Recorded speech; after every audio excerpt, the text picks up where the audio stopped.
since it came out. Now, first of all, I was a little just perturbed right away because they got so many hits right at the beginning. And I was like, how do you do that? How do you get that type of backing so that you get 280,000 hits in your first day of release? And of course, when it came down to explaining that they were following the Venus Project, it didn't take me too long to identify the culprit there. Of course, Venus is Lucifer, so we're quickly just looking at the Lucifer Project.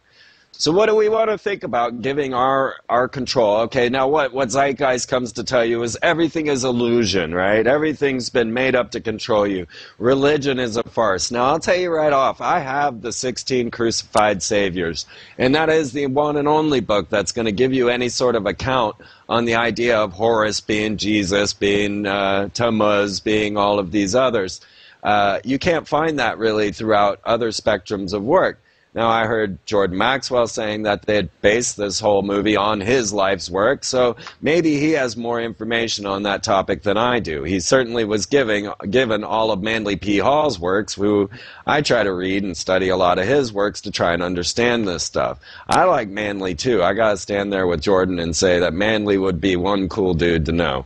But Zeitgeist, now they come out and they tell you the story about how, you know, religion is a farce. Well, yes, in a way, it's got a great message, but it's being used to control. It depends on what message you follow and how much of the book you really want to believe in, which parts of it you want to accept and reject.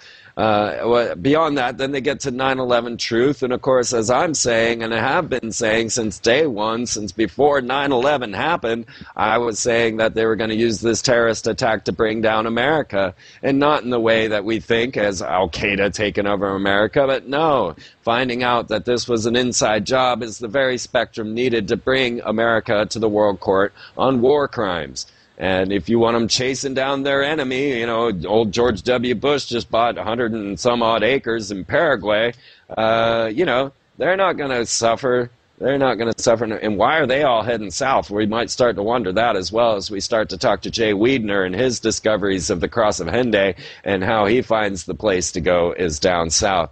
But Zeitgeist then goes on to tell you that, of course, money is debt.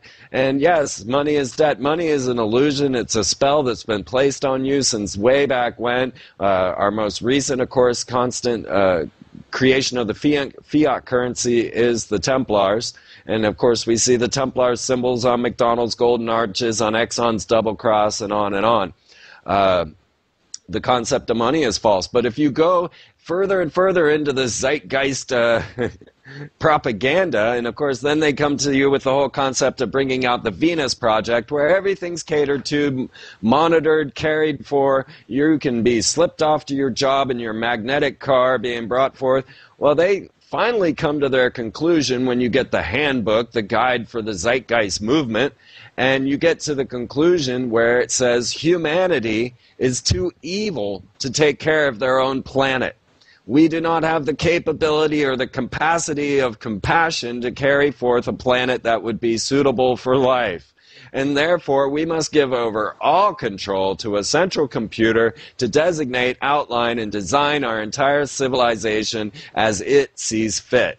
Now, I don't know how many of you have used the self-checker at the grocery store, but I am certainly not ready to give my world over to a computer and its aspects on this situation. No. Technology is not the answer to this, and the belief that humans are evil and just unable to live with one another is all programmed into us. Programmed through the video games, programmed through the television, through the movies. This idea of the evil human is all that they are promoting to you. And what you need to do is go out and realize that this is not the truth.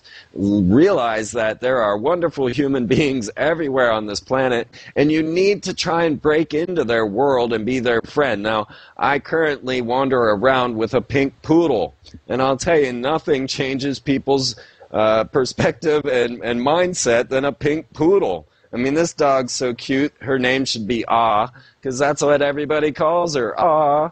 But every day as I'm walking down the street, I get nothing but smiles. People go, pink poodle, and they give me nothing but smiles. Yesterday, I saw a pink clown running down the street. The creative spirit is not dead. You go check out my zombie day on MySpace/Freeman TV, and you'll see that the creative spirit is alive. Now, Zombie Day is an unofficial thing here in Lawrence, Kansas that just got promoted, and about 400 people dressed up to show up as zombies and wander around the streets having just a crazy time. So there are things that we can do to promote this perception of beauty and to bring a smile upon the faces of the people that we see. And it's so simple that if you're not wearing an emblazoned skull that says, "I hate the world" across your shirt, if you're not carrying a scowl, and if you're trying to uplift those that you run into, then that is how we change the world. But if you want to follow this wartime spectrum, if you want to grab your signs and head down to the front lines and take on the police squads in their riot gear and, get hit in the head for no good reason, then nothing's going to change. Because, you have not changed your mindset, the very apparatus, the very creative spirit necessary to create a world of beauty. You have not changed your aspect. You are fighting against what is already dooming you. And it's not going to help you. It's not going to help. Now, for fun, I went off and filmed a video with Flo White. I highly recommend you all check it out. It's called Chemtrails. You'll find it right at the top of Freeman's blog. It's popping up all over the place, but it's called Chemtrails by a band named Flo White. And I believe Flo White still has their radio show over at revereradio.net. And you'll love it. You'll love it. And this is all creative play. This is what the world is about. Now, if everyone can recognize this, and if we were all to stand together in this friendship, in this mighty force that is our love, that is our very creative reality, and we just stood against it, started growing food, started doing what humans need to do, then we could change the world. But if they continue to lead you down this war spectrum, the war on war is not going to end war. That's just all there is to it. Oh, what a world. Yeah, I still love every minute of it, you guys. Every minute of it. We'll see you on the other side.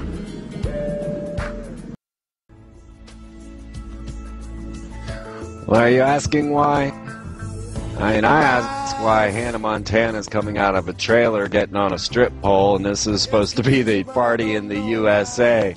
As all of us start to go down in the spectrum, the dollar crashes, and is it a party in the USA as Disney wants to promote to us, as they want to tell us, all you got to do is come out of your trailer park and get on the stripper pole. Join the oldest profession. You'll have money.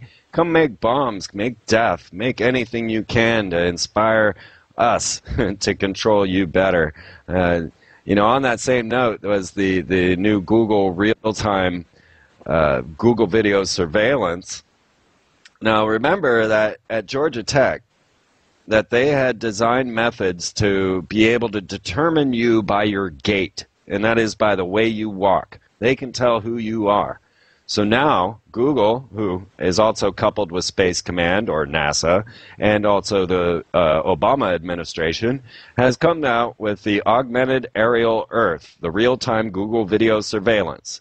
And at the very same Georgia Tech, they've devised methods to take real-time, real-world information and layer it onto Google Earth, adding dynamic information to the previously sterile Google Scape.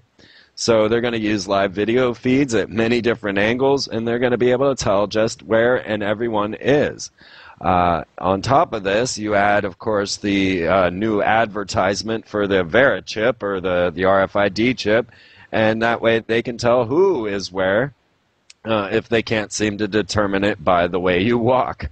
And this whole full spectrum dominance of our global grid, now that